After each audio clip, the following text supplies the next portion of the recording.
Good day, everyone. My name is Naziat. So today, I'm here to talk to everyone who has a sister, a brother, a friend, a son, a daughter who is of marriageable age, or who is hoping to go into a relationship. So what I'm going to tell you is what you should do, things you should look out for. You shouldn't go with the tide. You should look out for certain things. For instance, yes, we all know that you have to check your HIV status for you and the person, your HIV status, hepatitis, and your genotype, which is very important. The genotype, which is very important, like, so that AS to AS, we all know what that means. I know some people, they say AS to AS, they could get married, science, all that. I'm not a medical doctor, I don't want to go into that, but I just want you to know that everything has its pros and cons. So I won't go into that, and I don't want to bring the religious perspective into it too. So, but I would like you to bring everything else onto the table and discuss it with your prospective partner. Apart from all these things, which are very important, your genotype, like the HIV I talked about, hepatitis, those things, you have to check the family background of the person, be sure that they don't have any form of mental illness. I'm not trying to discriminate, no, I won't discriminate on that, but it's very important to know the state of the person's mental health so that you can work on it. You could work on that if you want to work with it. You can work on it. The person's mental health, what level is it at? Has the person been on medication if he or she has a mental health issue? Has the person been on medications? Has the person been seeing a doctor or a psychologist or a psychiatrist or a counselor? So all these things are very important for the male or the female partner. You should talk about everything in the book. You shouldn't leave it to when we get to that bridge, we'll cross it. No, start crossing it now. Start crossing the bridge now by checking all these things. They are very important. You should know in marriage, most times I can tell you that for free, love is not always enough. Love is not always enough.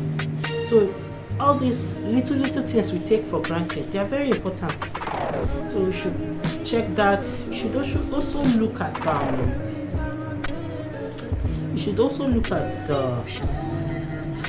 the person's financial status. Yes, you could decide to start from somewhere. It's not a bad thing. Yes, it's not a bad thing. But there's a difference between knowing that somebody is trying to get to a particular level and knowing that somebody is just there. He's lazy or she is lazy. She doesn't want to do anything. If you want to marry somebody who wouldn't work, you don't want your wife to work, bring it to the table. It's not that you go and meet somebody who is working or who wants to do business, who wants to do something with her life, then you now say that you don't want her to do anything. You want to put her at home. You don't want her to do anything after marrying her. You just want her to stay at home and take care of the kids or whatever. You will do everything. No, don't do that. Bring somebody who is in your own level, that will understand you, that doesn't also want to work, that just want to be at home too. So that's one of the things you should discuss about, you should talk about. You shouldn't just leave it like that. Then when you marry the person, you now say, no, my wife must not work. She must stay at home and take care of the children. No, it doesn't work like that. Bring everything to the table and talk about it. If you want to have children in your relation, in your marriage, there are people these days that decide to go into a relationship, get married, and they don't want children.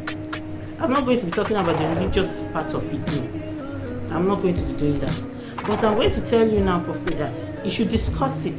That, oh, as you said, we should get married. You like me, I like you, want us to get married, but this is me, I don't want to have children. Or the man too, he too may not want to have children. And if people can work it around it, if you want to compromise, okay, I want 2 children, he wants 3 children, come to a compromise, come to an agreement. If you want, you could write it down, you could put it in writing, document it. Don't just leave everything for, or if it happens, it happens. No, it doesn't work like that. Bring everything to the table, discuss it. And he wants children, you don't want children, talk about it. Also, talk about what if we want children. Along the line, you discover that I can't have children. Or after I give birth to, want 4 children, after I had 2, I decided I cannot go down that route again. Are you ready to live with it like that? Are you both ready to live with it like that? Will you agree? Bring all these things to the table. Table it out. Write it down. Document it. You could get a lawyer and document it and have it written down. Signed with a witness. There's nothing bad in it. That's what you want. You discuss it. So you know, along the line, this person doesn't want to have children, or she has 2 already. She said her body can't take it anymore. She's okay. She doesn't want to do it. Talk about it. Okay. If the person cannot have children, you discover along the line that she can't have children, what will you do when you are in the marriage already? You should talk about these things and plan towards it. Yes, we plan. We plan and God plans. So these things happen. And if you are a Muslim, I digress. If you are a Muslim and you know you want to get into this marriage, you don't want, okay, people are getting married, you don't want your husband to get marry more than one wife, you want only you. People should talk about it, that okay, as we are going to get married, am I going to be the only wife? Are you going to marry another wife later in future? Stuff like this, you talk about it, you discuss it. Don't leave everything with oh, when we get to that bridge, we cross it. Then when we now get to that bridge, to cross it will now become a problem. It will now become a problem. No, we'll talk about it from now and go into the relationship and move on like that. You don't just jump into the relationship and say everything will be fine, you work with it. No, when we get there, God is in control. Yes, God is in control, but there are certain things that are happening around now. There are things that we should take very seriously. We should take them very seriously. I won't let wokeness. Okay, Joe, I love him, he loves me, this and that. One time, this love, you see that it will not be enough to solve certain things. Talk about everything that is talkable, if I will put it that way. Everything that is talkable, talk about it. So that's what I just want to say to you. I hope you enjoyed this video. Until next time, bye bye.